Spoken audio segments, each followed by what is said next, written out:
Қайырлы күн достар, бүгін сіздерге e-пашот көрсетемін. Ол үшін біз e-лицензия сайтына кіріп аламыз. Кірген кезде сіздерде тіркелмеген болса, пройдите регистрацию деп шығады. Сол регистрация дегенді басып, сол жерден почталарыңыз жазасыздар. Астына өздеріңіз создавать етесіздер парольді, сосын кіресіздер. Кіргеннен кейін сіздерге осындай бет шығады. Шықпай тұрсам, мына жерде e-лицензия дегені бар. Осыны басасыздар да, осындай қызметтердің түрі шығады. Сосын қызмет көрсету дегенді басамыз.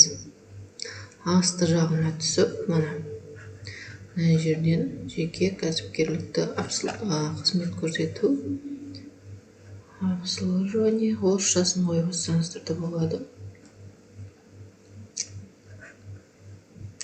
Мына жерде дара кәсіпкер ретінде қызметті бастағаны туралы хабарлама деп басып аласыздар. Дара кәсіпкер ретінде қызметті бастаған туралы хабарлама дегенді басамыз. Бірінші тұрған қызметке онлайн тапсырыс беру дегенді басамыз.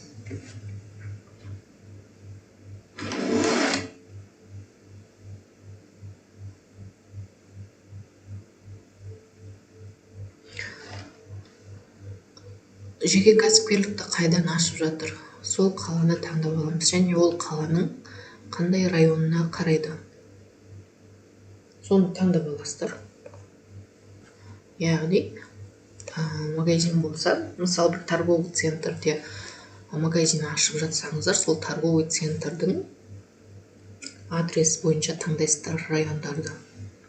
Мына жерде данныйлары шығады, одан кейін почтовый индекс. Өзіңіздің ашып жатқан қалаңыздың индексін жазасыздар. Оны мына жақтан көріп алсаңыздар болады. Индекс. Интернет. Индекс Шымкент деп жазамын. Шымкент қаласынан ашылып жатыр. Пошталық индексі мынандай. Осыны копировать етіп аламын да. Мына жерге қоямын. Пошталық индекс дегенге ставить. Мына жерде звездочка тұрғанның бәрін толтырып шығу керек. Мыналар қалғандар өздері автоматтан толтырып тұр. Енді мына жерде телефон номерін жаз деп тұр.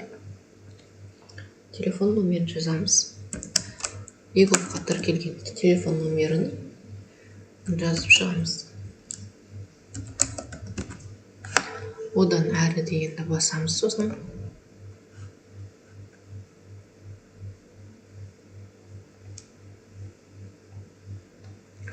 енді бірінші жаңа біз толтырғанымыз данныйларының бәрі, ол өзінің жеке адамның данныйларын толтырып шықтық. Енді мына жерге ИП-ның данныйларын толтырамыз. Телефон номері, жеке кәсіпкерлігінде қандай телефон номерді қолданады, соны жазамыз. Сосын нысанның орналасу түрі, яғни біздің ашып жатқан бутигіміз қай жерде орналасқан. Солар жазып шығамыз. Звездочка тұрған жердің бәрін толтырып шығу керек. Нысанның түрі бізде жер учаскесі емес, өзге және көше пәтер деген таңдаймыз. Одан кейін астына шығады осылай. Олай асты жағына келіп, мына жанындағы Шымкент деген жанындағы үшбұрышты бассаңыздар, аудандары шығады. Менде бұл Түркістан, Тұран ауданында 2 рет басамыз. Сосын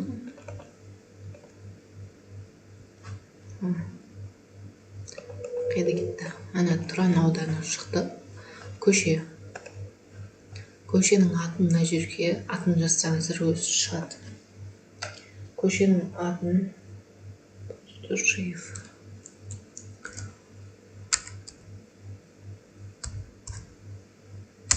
Шиев деген көше екен. Найти дегенде басайын, ондай көше бар ма? Усташеев екен ғой. Усташеев дейді. Найти дегенде басамды.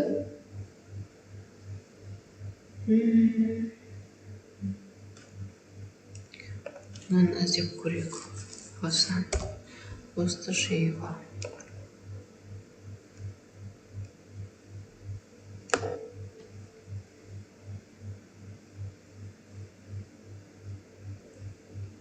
Міне шықты. Пустошеево 112-ші орын. Пустошеево дегенді таңдап аламыз. Үйдің номерін жазамыз мына жерге. Поиске жазамыз. 59 деген бар ма? Мына 59 деген бар екен.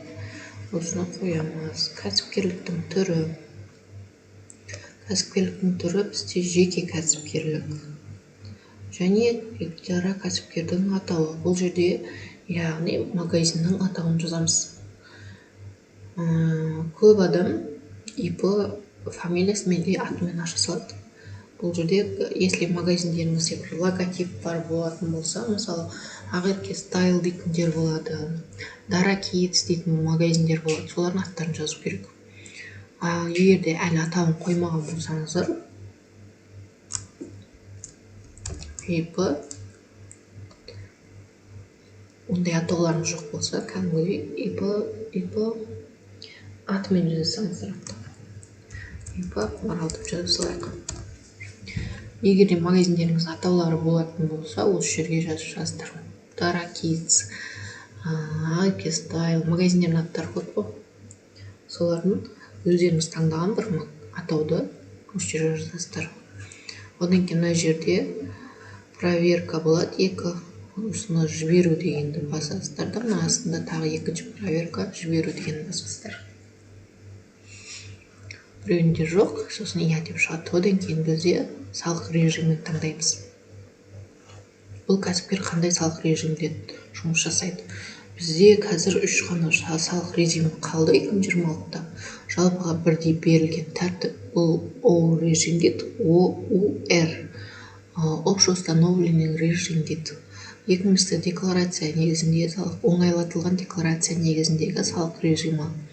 Бұл упрощенный декларация, көбісі сонымен ашады. Екінші соңғысы шаруа немесе фермерлік қожалықтар үшін арналу салық режимі. КХ дейді бұны, крестьянское хозяйство бойынша жұмыс жасайтын болсаңыздар, соны таңдайсыздар.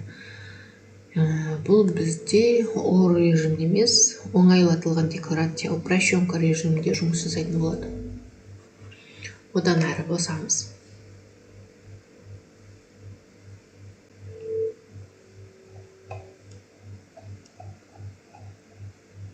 Одан кейін бізде окет таңда деп шығады. Қандай бизнес түрімен жұмыс жасайды? Мына қызметтің түрі. Қосу дейміз. Мына жерге табу деп жазамыз.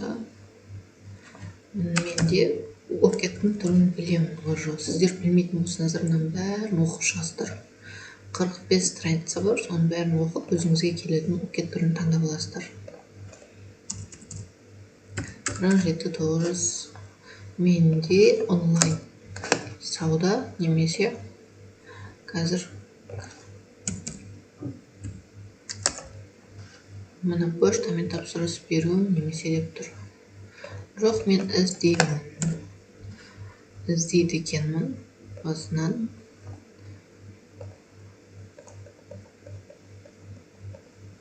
Сауда бізде мына океттердің соңғы жағында 45 страницаға дейін жылжытып аламыз. Мына сауда алаңы, тоқыма, электронстық электр.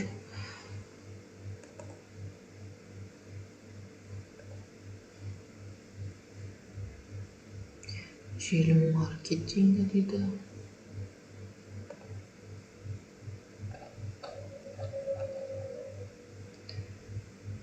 Тасымалдау және таратпау бөлшек саудада сатып алу дейді. Базарда тамақ өндіру.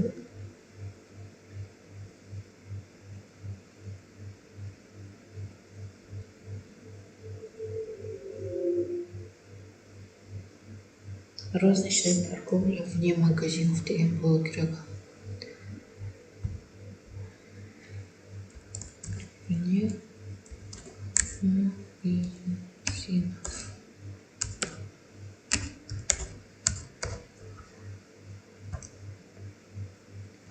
Мына бізде қазақша тұр екен. Қазір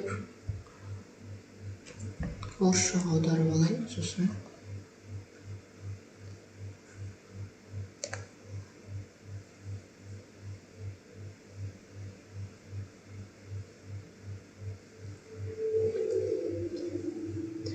добавить дейміз. Окет мына жерде стрелочканы басып. 47 99 дейін шығады.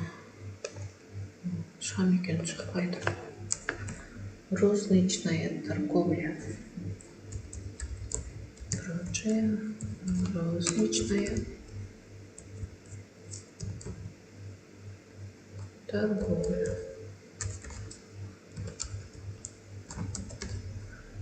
Не магазинов. Магазинов. Движок. Прочая розничная торговля.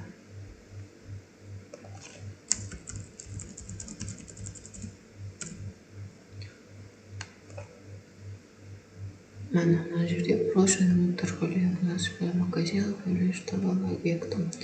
Яғни торговый объектте 200 квадрат метрден үлкен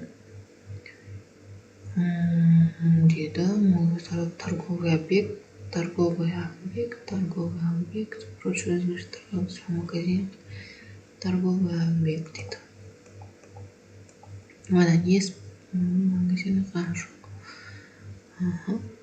Вне магазинов мына прочая розничная торговля вне магазинов деген тұр. Осыны таңдап аламын. Сохранить етемін. Сосын тағы бір окет добавить етемін.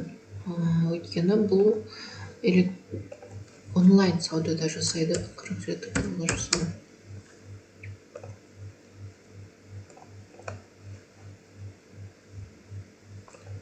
Осыны да қосып қоямын. Прочая розничная торговля вне магазинов дегенде оның окет неге шықпай тұр. Қазір уведомление көреміз. Далее деп басамыз.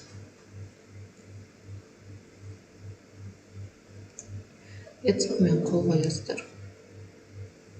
Немесе соткілеріңізде Егов мобайлда болсаңыз, бар болса, сол жерде етсіп күліштеріңізбен кіріп өтсаңыздар, мына жерде QR-ды сканировать етіп қол қоя салуға болады. Сол негізі тезірек етсіп ана қойып жүргеннен. Осылай QR-ды сканировать етіп, подписать ете саламыз.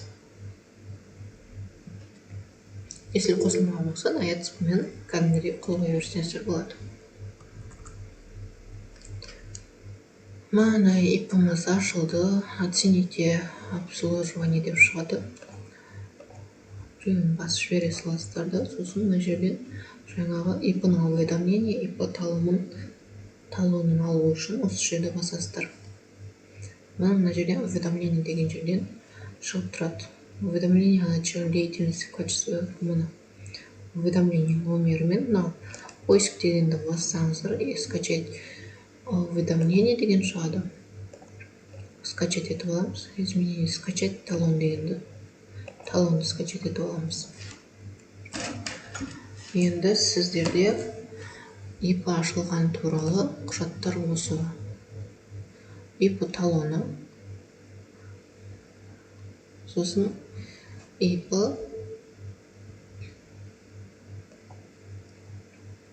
уведомлениесі. Көріп аласыздар. ИП уведомлениесі мына океті шықты, бағана шықпай тұрады. Енді шықты. Режимі бізде налоговый режим болып тұр. Специальный налоговый режим, упрощенка негізіндегі режимде ашылған. ИП осының адресі осындай, телефон номері осындай. Болды, осыны сақтап қоясыздар ИП ашылған туралы. Осылай ИП аша бересіздер. Сосын электронный лицензия дегенге кіріп аласыздар да, e-лицензия сайтында мына жерде аты жөн тұрады. Сосын мына жерде ИП-ға галочка алып қоямыз. Мына обновление жасап жібересіздер де. Мына жерде ИП-на біз ИП болып ашылдық деп мына жерге птичка алып қоямыз. Мынау әлі қойылмай тұр. Бір жарты сағаттан кейін ба қайтадан келіп птичка қойсаңыздар қойылады. Потому что ипонға қазір ашқанымызға 5 минут болды.